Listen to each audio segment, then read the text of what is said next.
สบายดีตามคำเรียบห้องคือหลายๆคนบอกมาทั้ง WhatsApp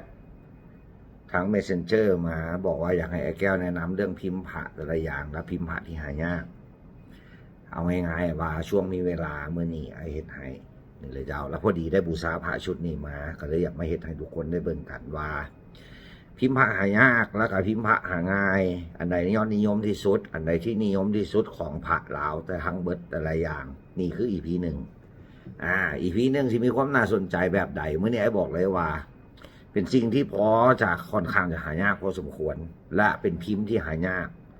และเมื่อนี้หาว่าได้บูชามาแล้วก็เลยคิดว่าเมื่อนี้วางหน่อยหนึ่งก็เลยเข้ามาจัดการเฮ็ดให้เรื่องอีพีแนะนำเรื่องพระเครื่องและให้ความรู้เรื่องพระเครื่องเนาะให้ผมรู้เรื่องพระเครื่องเรื่องพิมพ์หายากของยาคูคำดี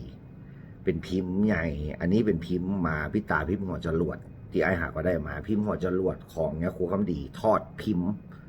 พ่อแม่เผาวัดพระบาทผลสันหลายๆคนที่ได้ครอบครองบางคนอาจจะบ่ฮู้เนาะหลายๆคนที่ได้ครอบครองบางคนอาจจะบ่ฮู้แล้วมื้อนี้ไอ้พามาเบิ่งว่าพระปิตาพิมพ์หัวจรวดของยาคูคำดีพิมพ์ใหญ่ที่ทอดพิมพ์พ่อแม่เผาวัดพระบาทผลสันหน้าตาเป็นแบบใดเดี๋ยวไอ้พามาเบิ่งเจ้านี่เลยเจ้าหาก็ได้มาหมาดๆนี่เลยเจ้าทุกองค์ที่เห็นกันจะเป็นพิมพ์ใหญ่เบิดเลยเจ้าองค์น้อยที่ยาคูทอดพิมพ์นี้ยังบ่เคยเห็นปิตาพิมพ์หัวจรวดเห็นบ่อยู่ก้นพระจะมีอุดเนื้อจะเป็นเนื้อท้องผสมของยาคูคำดีกับท่านหลวงเห็นบ่เจ้าเนื้อจะเป็นเนื้อท้องผสมของยาคูคำดีกับท่านหลวงและมีอุด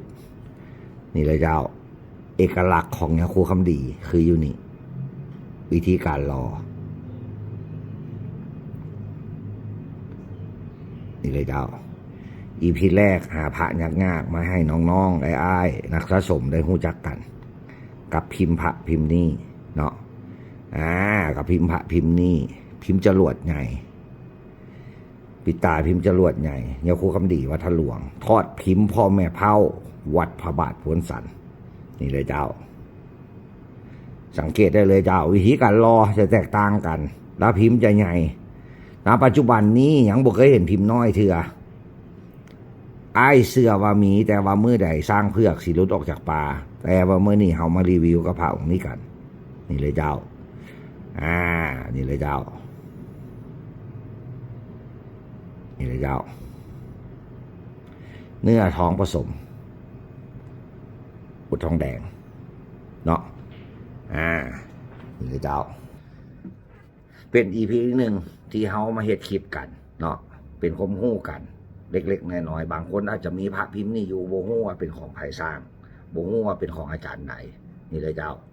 เบิ่งคลิปนี้แล้วท่านจะฮู้ทันทีและท่านใดที่มีพระเครื่องเนาะท่านใดที่มีพระเครื่องที่อยากปล่อยติดต่อมาหาได้ที่WhatsApp 53 ตัว 93456เนาะและเมื่อนี้ขอบใจเจ้า